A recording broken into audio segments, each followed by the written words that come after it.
Welcome to This Week in Hospitality Marketing, the podcast show number 268, with your host, Lauren Gray. Hello, everyone, and welcome to Hospitality Marketing, the podcast. I am your host, Lauren Gray, and this is episode number 268. So each week we spend around 20 to 30 minutes sharing the most interesting tools, news, and techniques being used in marketing for the hospitality industry. We also do a quick recap of our weekly live video show, This Week in Hospitality Marketing, which also airs every Friday at 11:30 a.m. Eastern U.S. time. So with that, let's get started. And now, today's new resource tool.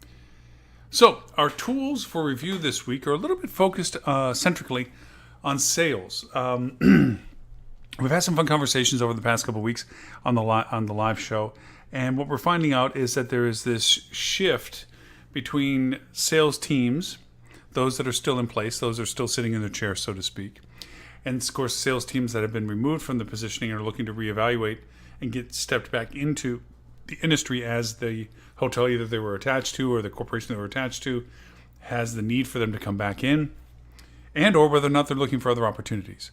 But what hasn't been really discussed much is the transition between the technologies that used to exist, did exist, were used or not used, were aware of or not aware of, and what tools and techniques are out there right now. And I want to feature two aspects to our conversation tools this week. The first is a tool that I use extensively for my business that keeps track of my dialogues and engagements and CRM, customer relationship management, and that is SalesFlare. SalesFlare.com to be exact. Now, this platform I use to really keep myself, organized. Any communication that I have, it ties directly to my Google Mail, which is my primary base platform, but also does it to Outlook and other platforms as well. And it creates stages of integration, a pipeline. Now, there are other platforms, and please know that we could spend many podcasts and many training sessions as to all of these ones that create pipelines. Literally, there's one called Pipeline, that do the progression of engagement, the initial awareness, the initial contact, the follow-up, the ticklers, so forth and so on, and through the entire process of it. But I choose SalesFlare.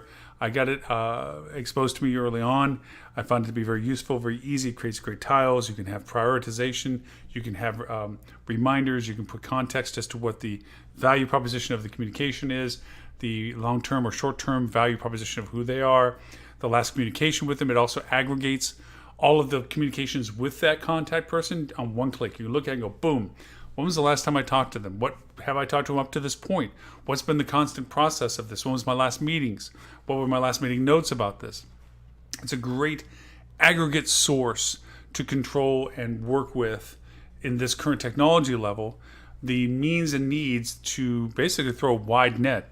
If anything now more so than ever, it's not about favored, unique relationships that you used to have prior to COVID, where you would cultivate very nurtured relationships with known entities that were there, they were going to be doing business with you in the future. They could do business elsewhere, which is why you had to maintain good relationships with them. But it really wasn't a lot of, selling. We weren't really so much hunters back then. We were gatherers. We took orders on phones. We took the business that came across our doorstep. We would solicit expanded business with those that we're already doing business with. We really were just basically, for lack of a better word, happy and content to take on the business that was easy to get to, that came to our doorstep, or that was easy to expand upon for those that we had relationships with. We really weren't the aggressive hunters that had to go out and create cold calls. When was the last time you had a cold call sheet you had to be tracked on, and how many cold calls you made, and how successful was it? So anyway, SalesFlare.com is a great tool to help organize the hunter within you, the ability to go over and organize those people that you're already connected to, had been connected to, as to the prioritization as to what you have done with them in times past, times current, and potentially times future. And we also know that a lot of people's positions have changed. That person may not be in the chair anymore. And where did their responsibilities get moved up to or over to from somebody else? As other companies that you did business with, they too downsized, they too furloughed. And now the same people you used to dialogue with and may have had all that great relationship with no longer exist. So now you have to reestablish yourself with whoever is responsible for what that person used to have if even at all. And maybe there isn't anybody immediately there. So who else do you need to reach out to? What is the process of that? Well, salesflare.com helps you with that. The other tool is a little bit broad and grandiose, but it's also very valuable. And that is become educated on LinkedIn at linkedin.com/learning. LinkedIn, as with all platforms, are happy to teach you how to use them better than what normally may be available, and what to use them for, and how to use them best, and how to advertise with them, how to connect with them, how to engage with them, how to communicate with them. What is the process of fine-tuning your presence on them? They're more than helpful to wanting you to be better at using them than the average bear walking in the door going, oh, I just put my picture there, my bio there, I do this here, it's easy there. No, there's really some nuance to what you can do, and linkedin.com/learning is very good at bringing out those details that you need to be better and more efficient, and to use the LinkedIn pool, as it were, the business social that it is, to really be able to reach out and identify and collaborate and coordinate with all these people. So that are two tools today, salesflare.com and the learning tool at LinkedIn at linkedin.com/learning. And that brings us to our technique of the week. Now, for this week's hospitality technique. So my technique of the week, the term that I'm using is from tickler files and Rolodexes. What's the new tech for sales success? Well, obviously we've touched on a couple of the tools earlier with SalesFlare and LinkedIn as a training tool and so forth, but there's so much more that needs to be identified and understood. One of my cohorts in crime that is near and dear to me, Holly Zoba, has a great training program called Influencer Sales, in which she really breaks down the usages of like LinkedIn, of things like Spark, which is a interactive media development tool, and so many others. And we've highlighted those on previous podcasts as well as the live show. And so you can always go back and index those and look for those, and you'll see them come up quite quickly in our previous podcasts. But the idea is this: sales is a perennial business. How we did it in 1930, how we did it in 1940, 50s, 60s, 70s, 80s, 90s, the process is the same. The methodology and the tools of that methodology have evolved. What used to be handshakes and cocktails is now LinkedIn's and passcodes and social medias and remote learnings and remote contacts and Zooms and virtual face-to-faces and no conferences. Think about this. Some of our more fundamental tools that we've had in sales over these past few years: conference interaction, personal one-on-one engagement, reaching out and showing up in people's offices and sitting down with them and one-on-one discussing with them their needs and functions and value propositions between you and them, have been taken from us. We don't have those same tools and capabilities, but we do have other tools and capabilities. It used to be in the old days of sales, and I say old days, it's not that old, but it has been back a little ways. For those that may not be familiar with the term of Rolodex, a Rolodex was a big circular index card file, and it was alphabetized usually, categorized if you were even more robust. And what you did was, as you reached out and talked to people on the phone and fax machines, okay, you filled in these little cards of information. All their content information, their phone, their birth date, if you could find that over time, their physical address, their home address, what they did, what they were doing before they got promoted, where they worked before they were working there. Whatever you could cram into what you knew about them went on that little card for them. And that little card was indexed either alphabetized or categorized. And that was your Rolodex. That was gold. A salesperson lived by the value of their Rolodex. If a salesperson left their business, the first thing you were worried about is, where did that Rolodex go?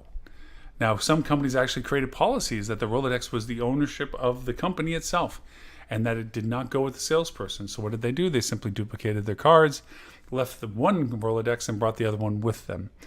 Because that was their calling card to get another job. How many people do you know? In what levels do you know them? If you called them, would they answer the phone?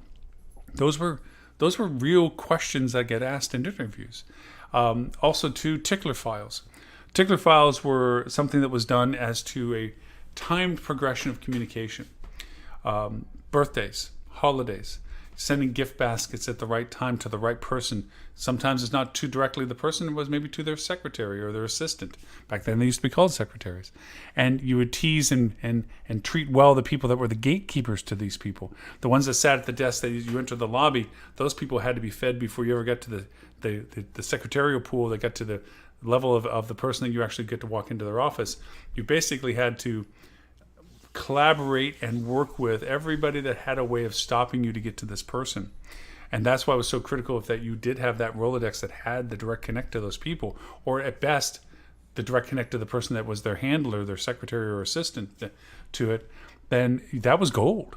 That was how you created those relationships of bookings and so forth. And a lot of those bookings were built on handshakes.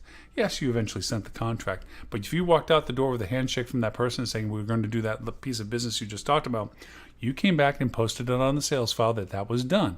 Then, of course, the process of contracts and being sent and signed and everything else, that process followed. But really, the sales was done at the handshake. Well, now we're in our 2020s. And now we're doing virtual streaming and we're on screens, and now getting in front of people and getting the time to be able to deal with them and collaborate with them. It's harder to personalize our communications, and we're not meeting them at conferences and bringing them out to dinner and schmoozing them or showering them with gifts. And in all honesty, a lot of the people that we knew that were in roles in the company may not be in that same role anymore. And now we don't know who is in that role anymore. And we know nothing about them. And so researching them, like I said, with LinkedIn Learning and so forth, learning who has that role now, what responsibility, who has that title, or who has that responsibility is a researchable thing. And then how do you communicate with them? How do you get between everybody else trying to reach out to them, offering them something that's similar to yours, and how do you get in front of them? That's the new world order of sales that we have now. And even though we look back at the old times of Rolodexes and tickler files, the new technologies now are much more pervasive, much more capable of reaching out to that individual. But you as sales teams have to know how to use these tools. You as a salesperson have to understand how to utilize the methodology of discoverability of these people and how to communicate with them that they're going to be receptive to it. Just getting their Twitter handle doesn't mean anything. If they're that important, it might be handled by somebody else. And also, they may not even pay attention to something like Twitter. But then again, emails get ignored or blocked if they're not the right ones. Sometimes now, people have gotten smart. There is the email that they get handed out in distribution that isn't really nothing more than an email that their assistant handles. But their direct personal email is something that's kept very close to them and only given to those people that they want to have that direct email communication with. There's so many different strata of technology now that are out there, but they're discoverable. There's tools that we've talked about before that as people touch your website, you can learn that the companies that have touched it and look at the people by their title and even all their connections with emails and social media to know whether or not they're the people that you need to speak with within that organization. There is so many ways now to target and define exactly who you need to talk to. And there's tools out there to do that, but you need to learn them. Whether you're still sitting in the chair for sales and it's your job to find more business, or whether you're looking to get back into a chair for sales and you need to show how you're capable of finding business, either of those justifies the fact that it's time to polish off the training, turn into the hunter, sharpen the spear, and go out there and find it. So that is our technique of the week from Tickler Files and Rolodexes. What's the new tech for sales success? Now, this week's hospitality news that you should know. So our news and show review this week, we had a guest host, and that was Mark Lee. Mark is with Elemental, ELMNTL, great agency. Lots of fun talking with him. Hard to recap the whole process. It was really very interesting as to how they approach their projects and what they do for them and what they do for their clients.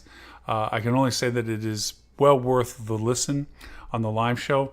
To what he referred to, what they're capable of doing, what they do, how they approach their markets, how do they invade and engage. It really is hard to recap, especially on a short podcast, the depth. We spent well over an hour just going into the nuances of what it is that they do. The links, of course, to his website and also to the live show will be found in the podcast notes here. You can obviously go to hospitalitydigitalmarketing.com/live, look at show number 268. There you'll be able to go and do the replay from our interview with Mark. But phenomenal conversation to that. And I highly recommend you take the time to listen into yet another excellent professional and their team breaking into and breaking down the means of getting engaged with clients and finding new ways of driving business for them. So one of the other things that we talked about as we progressed out of that conversation was IP tracking, and is it really the ad killer that it purports to be? IP tracking is basically, instead of using cookies to determine whether you've landed or touched a spot, is finding out what IP internet the protocol address that you're using, and from that they can determine a tremendous amount of information, actually a scary amount of information, which delves into the world of how GDPR compliant is a CCPA to compliant, and just invasive as to how much, because then it's changing you from the anonymity of who you are as a digital avatar to down to the point that they know you in particular as to who you are. And as beneficial that is to marketers, it does create a personal information issue for how does that data get handled and who's responsible for it, and all the things that fall under the CAN spam laws and everybody else that has a hand into how is this data being used, abused, or shared. So IP tracking, interesting platform. Well worth the interest to it. Is it bad? Well, anything used for wrong reasons can be bad. If used for the right reasons, it's a very effective tool to make sure that you're not getting unnecessary ads for things that you're not interested in. If it's used for bad, it's a pervasive way of getting in front of you for things that you really don't want. So we had a great discussion on the live show about that as well, which I highly recommend, around on the 1 hour and 5 minute mark. So other things we highlighted on the show, which were of kind of things that make you go, Marriott. We talked about IHG losing hotels last week, or the week before, I should say. Well, Marriott has missed payments on 122 of its hotels. This might be a little bit of a culling of hotels that aren't up to what they may want. Who knows to say? But these hotels aren't necessarily bad hotels. And how they work it may be just simply because brand isn't able to fulfill its fiduciary responsibilities to the ownerships under contract for what these hotels are, and they're basically falling to the wayside and being reabsorbed by ownerships to other opportunities. So fun, interesting conversation about that as well, that well worth listening to as well in the live show for it. The news item that I do want to hit on a little bit that we didn't get to talk about on the live show, that was provided to us by Mr. Robert Cole from Rock Cheetah, who hasn't been able to join us very frequently these past few months because he has an engagement with Focusrite and JD Powers, but he does create a absolutely outstanding weekly recap on news relevant to that week. And if you would like to sign up for free, he offers it for free. You can go to bit.ly/rockcheetah, all lowercase, no space. There you can sign up and get the very well-curated list of things that are active and interesting and influential on hospitality for that week. But the article that I want to point out to is from Ian Schrager, which is "Coronavirus Pandemic Will Not Be a Paradigm Shift in Hospitality." And at first I took this as being on the negative to what I thought it would be, because I believe the coronavirus is a paradigm shift to our industry. But in the context of how he's pointing it out, I have to agree in some part to it that we have seen aspects of previous shifts of technology as being different in their long-term impact compared to what we thought initially they would be on their introduction. Things like cell phones and kiosks, personalist checking kiosks, fax machines, going back a little ways to it, and so forth. We all thought that there would be a whole different Pandora's box of impacts that these things would create that didn't happen. In fact, they changed in different ways to the positive that we didn't feel would be the case. And right now we're looking at COVID kind of the same way, not as so much as a technology shift per se, but a shift in perception of the industry. What is the long term of isolating cleaning staff from guests? What is the long term impact of touchless engagement for check-ins, check-outs, keyless entries, so forth? What is the long-term impact for that? What is the impact for large box hotels versus small intimate boutiques?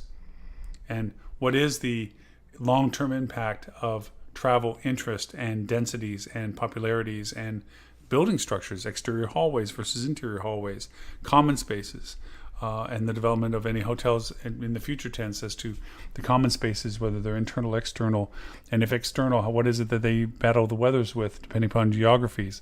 All of these are up in question at this point, but we certainly can't, sitting where we are right now, make long-term assertions like, oh my gosh, this is exactly what's going to happen in the future. This is what the long-term impact of it is. We don't know, because just as all these other technologies were introduced and we had what we thought was a clear picture, was this is going to change this or change that.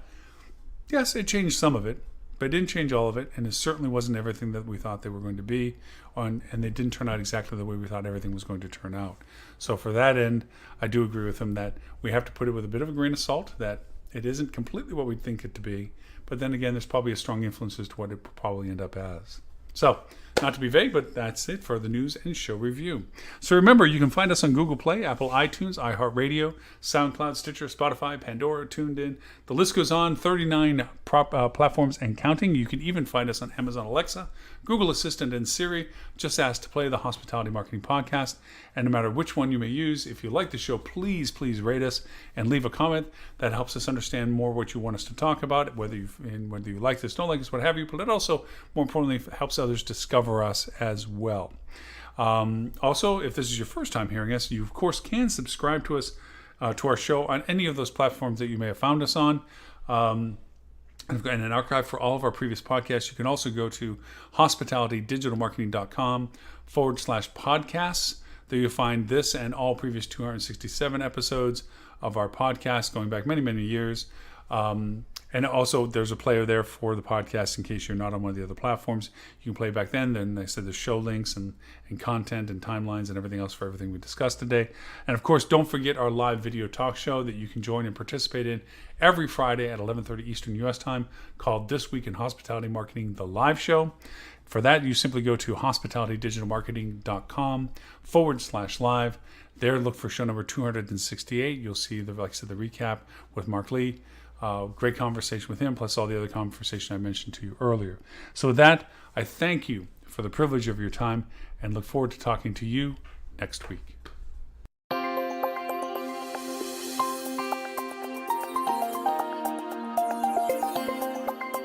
You have been listening to This Week in Hospitality Marketing, the podcast show 268, brought to you by Hospitality Digital Marketing in support of the HSMAI, the Hospitality Sales and Marketing Association International. All rights reserved. Copyright 2020.